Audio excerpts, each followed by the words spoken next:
अस्सलाम वालेकुम, मेरा नाम है मारिया मेमन और आप देख रहे हैं मारिया मेमन्स पॉडकास्ट।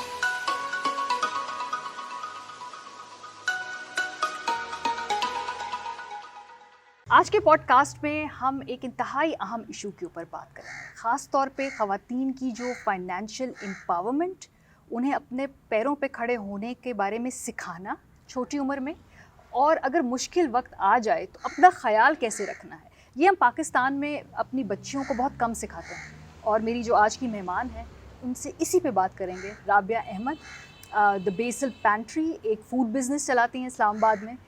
लोगों को कीटो मील्स देती हैं, उनको फ़िट रखती हैं, पतला करती हैं, और मेरे साथ भी राबिया की इसी चक्कर में मुलाकात हुई थी। बिज़नेस वुमन है, कामयाब, लेकिन इनकी इस कामयाबी के पीछे एक बहुत ही एक इंटेंस स्टोरी है। राबिया से आज उस पर बात करेंगे।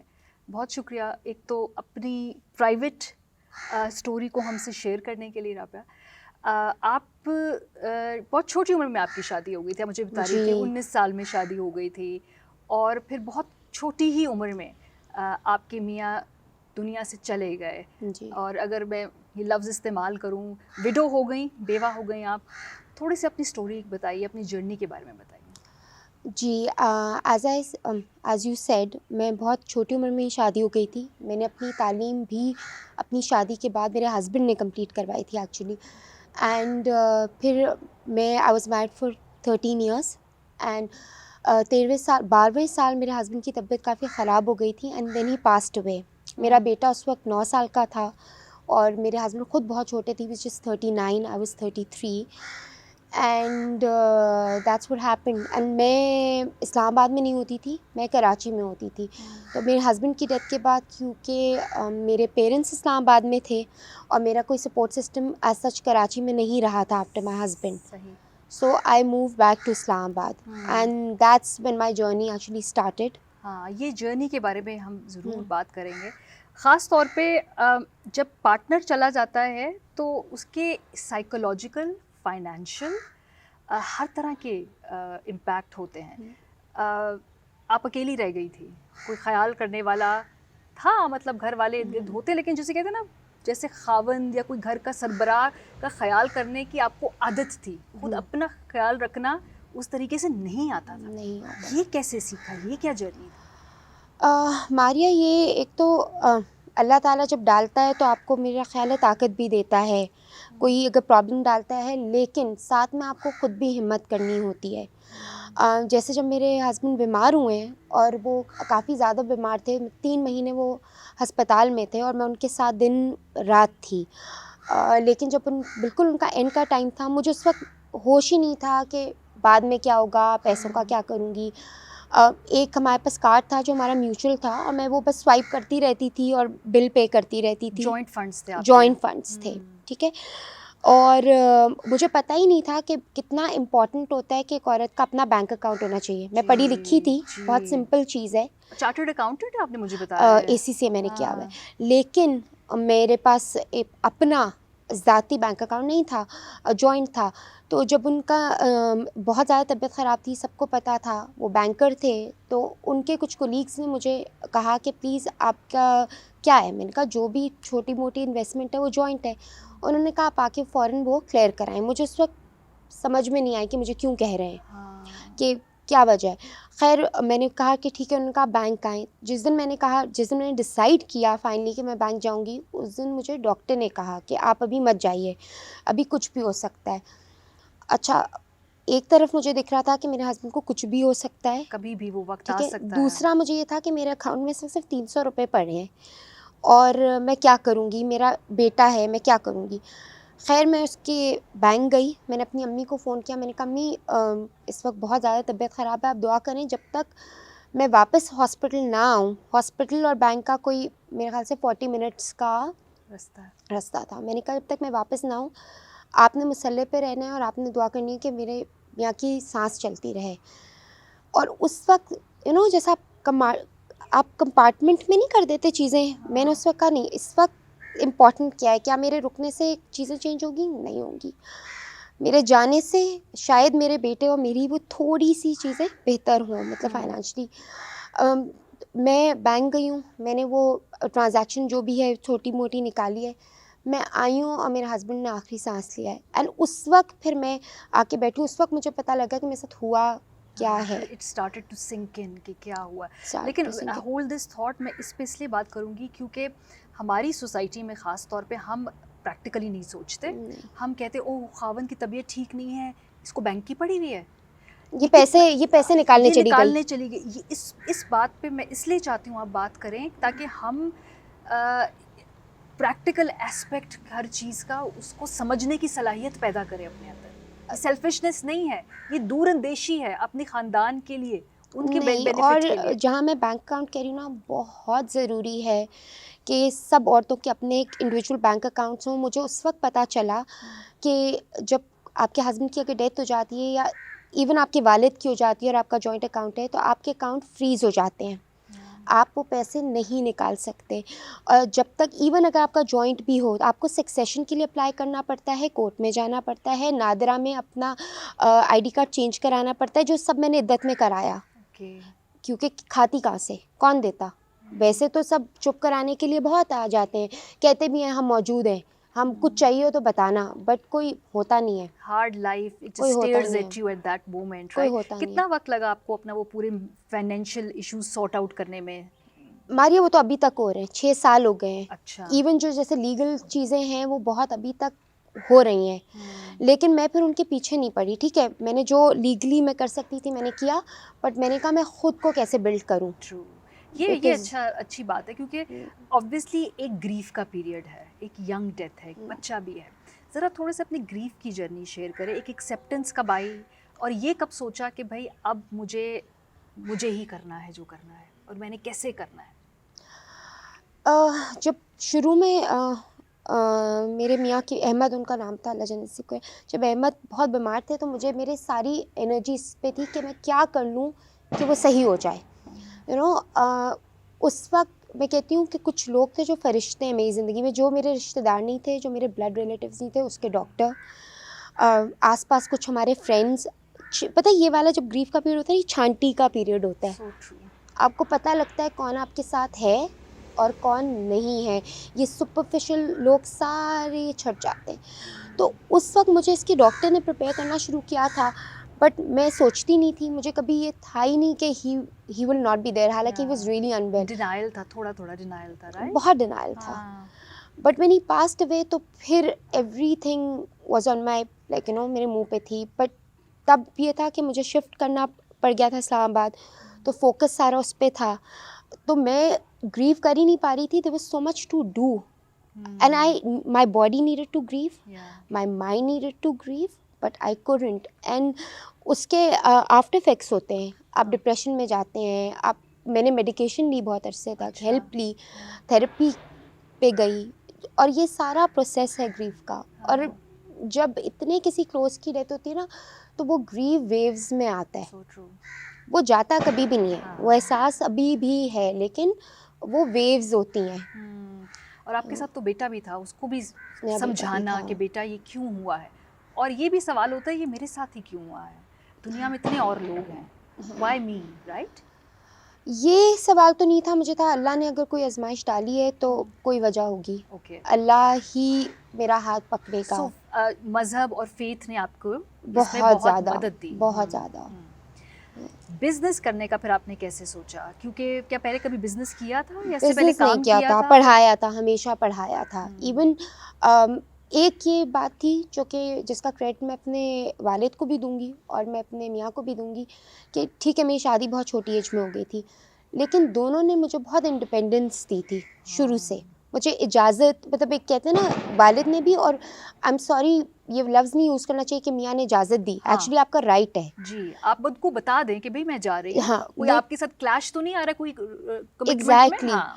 लेकिन मैं तब, मैं शुरू से मैं काम करती थी, मैं हर चीज़ खुद मैनेज करती थी, तो मैं उस तरह से लकी थी कि मैं इंडिपेंडेंट थी। ठीक है। मतलब मुझे लोगों को फेस करना आता था, काम करना आता था। तो यहाँ आके भी मैंने स्कूल में काम शुरू किया जो मुझे आता था, लेकिन जाहिर सी बात है, आपको पता है कि स्कूल की नौकरी सस्टेन नहीं कर सकती आपका। तो आहिस्ता आहिस्ता मुझे बहुत ज़्यादा कुकिंग का शौक़ था, तो मेरे पास, अच्छा, शौक़ के अलावा पैसे नहीं थे मेरे पास, कोई ऐसा इन्वेस्ट, बिजनेस क्या मांगता है, इन्वेस्टमेंट। मेरे पास कोई इन्वेस्टमेंट नहीं थी, तो मैंने क्या किया, शुरू में दोस्तों के लिए खाना पकाना शुरू किया, उन्होंने ऑर्डर्स देने शुरू किए, वो पैसे देते थे, उससे मैं उनका खाना लेती थी, बनाती थी, जो बचता था उसका और प्रोडक्ट लेती थी। आज तक वही सिस्टम चल रहा है, और whatever I have earned I have invested back into my business, and Allah का शुक्र है कि वो फिर अल्लाह ने फिर सलाह दिया मुझे। हाँ नहीं, अल्लाह का बहुत शुक्र है, हाँ। बिकॉज अभी इंटरव्यू से पहले जब मैं बैठी हुई थी तो राबिया का फ़ोन ही नहीं बंद हो रहा था, मैसेज पे मैसेज और मतलब अल्लाह का माशाल्लाह शुक्र। You are doing well. लेकिन फिर चैलेंजेस भी तो आते हैं ना। देखो, बिजनेस करने के बारे में बेसिक नो हाउ होना अलहदा बात और बिजनेस करना अलहदा बात है ना।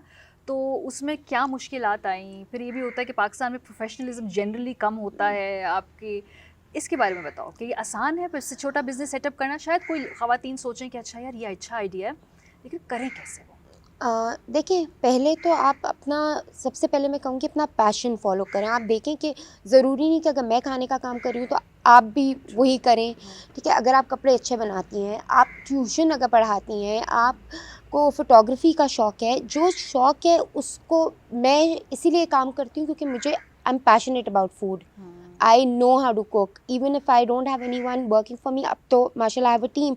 Initially I started alone. तो खुद ही मैं, बना बना हाँ, के तो बॉक्सेस में डाल के। वो काम करें, ये ना सोचें कि जी पैसे नहीं है तो कैसे करेंगे। शुरू करें, और शुरू में नहीं चलेगा, कोई काम आपके नहीं साथ हुआ चलता। शुरू में बड़ा थोड़ी सिर्फ रुकावटें आई? वीकेंड पे करती थी, अच्छा। ऑर्डर्स ही नहीं आते थे। मुझे याद है फ्रेंड्स को बोलती थी डब्बे लेने जाने हैं ना डिस्पोजेबल, तो वो मजाक उड़ाते थे, बड़े ऑर्डर्स हैं तुम्हारे पास, किसके लिए डब्बे लेने हैं। अच्छा। प्लस एक और चीज़ थी, मैं काफ़ी दूर, मतलब मैं जैसे मेन एलीट इस्लामाबाद में नहीं रहती, मैं बहरिया टाउन में रहती हूँ।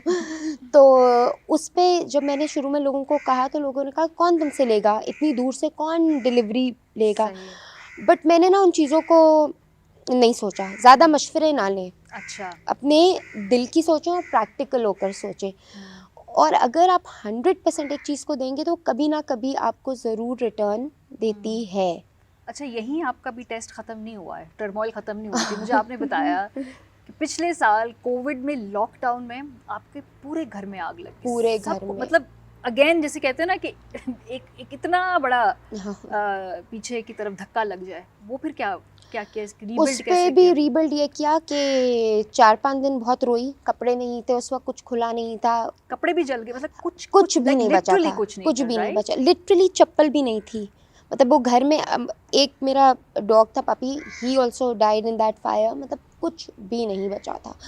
तो बस अल्लाह का शुक्र, अल्लाह ने मेरा एहसान कि मेरा बेटा और मैं सही सलामत थे। जाने बच गई ना। दैट्स द मोस्ट या इम्पॉर्टेंट, बिल्कुल बिल्कुल, आप दैट्स द मोस्ट इम्पॉर्टेंट। बिल्कुल सही बात तो है। वो ये था कि जब वो हुआ तो 10 दिन तो बहुत डिप्रेशन था, बहुत रोई, बहुत। फिर मैंने जगह ढूँढनी शुरू कर दी काम के लिए। हालाँकि उस वक़्त अच्छा, कोविड का ज़माना था। यानी 10 दिन आपने लिए थोड़ा-सा इसको प्रोसेस करने के लिए कि ठीक है, ज़िंदगी में हुआ बुरा है मेरे साथ, हाँ। इसको एम्ब्रेस करना चाहिए। कुछ लोग डिनाई भी करते हैं ना कि हाँ। कोई बात नहीं, लेकिन आपने टाइम लिया। नहीं, नहीं, मैंने हाँ, लिया। हाँ, नहीं, it's important, again an important point. लोग हाँ। ना कभी-कभी उसको कहते हैं होल्ड बैक करते हैं, उन हाँ। इमोशंस को दबाते हैं, छुपाते हैं। नहीं, मुझे तो उस वक़्त साँस नहीं आ, मुझे लगता था जैसे मेरा मियाँ दोबारा से मर गया है। मुझे ये लगता था कि अब ज़िंदगी ख़त्म हो गई है, मतलब कुछ नहीं दिख रहा था। और मेरा बेटा, जब आग लगी थी ना, तो मेरा बेटा मुझसे पूछ रहा था, उसने मुझसे सवाल किया था, और पहली बार मुझे लगा था, उसने कहा था mama why me, why did my father pass away, why is my dog dying right now, why is my house on fire, and I told him it's a test. He said no, why me. And जब वो चीखें मार के रो रहा था ना, तो वो मेरे लिए, वो वक़्त आज भी मुझे नहीं भूलता है। वो बहुत ज़्यादा मेरे लिए जो था कि मैं उसको क्या, एक मतलब उस वक़्त वो 13 साल का था, मैं क्या जवाब दूँ क्या उस बच्चे बताएं को। बच्चे को, 13 साल के बच्चे को? तो लेकिन उसको भी मैंने फिर उससे भी एक लेसन सीखा। हमारी चीज़ें कुछ नहीं होती, घर दोबारा बन गया, चीज़ें दोबारा आ गई, हर चीज़ दोबारा बिजनेस बिल्ट हो दोबारा गई। माशाल्लाह उसी तरह से अल्लाह का फुल शुक्र, सब फुल बिल्ट हो थ्रॉटल। गया। अल्लाह ना करे उसको कुछ हो जाता, पाँव भी जल जाता, अल्लाह ना करे मैं हैंडीकैप हो जाती, क्या कर लेती मैं? कुछ भी नहीं कर सकती थी। तो चीज़ों का कुछ नहीं है, तो उसको मैंने ये कहा, इसको लेसन लो, चीज़ें वापस आ जाएंगी, चीज़ सब कुछ बिल्ड कर लेंगे। और किया, दुकान शुक्र। देखनी शुरू कर दी। Again then my friends help me, and they said कि नहीं, तुम बस, तुम्हें जो करना है करो, यू नो। आसपास का मेरा अल्लाह का शुक्र बहुत छोटा सर्कल है, बट आई एम ग्रेटफुल कि बहुत क्लोज नेट सर्कल है मेरा। सो वो सारी ख़वातीन जो इस वक्त आपको देख रही हैं, चूँकि आप एक सिंगल पेरेंट हैं इस वक्त और कम्प्लीटली इंडिपेंडेंट और अपने बलबूते पे खुद भी अपने खर्चे उठा रही हैं और अपने बच्चे को भी पाल रही हैं, जो माशाल्लाह ओ लेवल्स में है। अब क्योंकि माशाल्लाह हमारी बहुत सारी कोऑर्डिनेशन उस बच्चे के इम्तिहानों के आई नो इर्द-गिर्द घूमती है। हाँ इसे रिकॉर्ड कर लेनी, आज मेरे बेटे का पेपर हाँ है, उसे रिकॉर्ड कर ले, बिल्कुल आज वो पढ़ा बिल्कुल है। सो माशाल्लाह is very hands on mother also हाँ हाँ अलोंग हाँ with running your own business, इसलिए मैं ये स्टोरी वही ना, सुना अब वो रही bad cop good I cop no सब आपको एक ही पेरेंट को बनना हाँ, पड़ता करना है। हाँ पड़ता है। सो क्या कहेंगी सिंगल पेरेंट और ख़ास तौर पे जो सिंगल मदर्स हैं उनको? पेरेंटिंग के उस पे मैं ये कहूँगी कि भाई आप कुछ भी कर सकती हैं, आप कुछ भी कर सकती हैं, ठीक है। हाँ, फॉर बॉयज़ इवन फॉर दोनों पेरेंट्स का सेट एक है ज़रूरी, ऑब्वियसली होना या चाहिए, नेचुरल ठीक है। है, नेचुरल है। लेकिन अगर वो नहीं भी है तो भी आप मैनेज कर सकते हैं। आपको अपने बच्चे के साथ अपना बॉन्ड स्ट्रॉन्ग रखना है। आपको बच्चे को reality, even if you are divorced, even if you are widow और there some other separation anything, you need to be honest with your child and with तो योरसेल्फ। आपने अपने बेटे को कैसे समझाया, क्या बताया? बिकॉज़ ये बहुत मुश्किल कॉन्वर्सेशन है, खुदा ना हाँ करे दुआ है कि कम लोगों को ऐसी बात करनी पड़े, हाँ लेकिन आपने भी कभी एक्सपेक्ट नहीं किया होगा कि एक दिन आप बैठ के अपने बेटे को ये बात बता रही होंगी। हाँ वो बिल्कुल। क्या सीखा आपने और आपकी तजर्बे से लोग क्या सीख सकते हैं?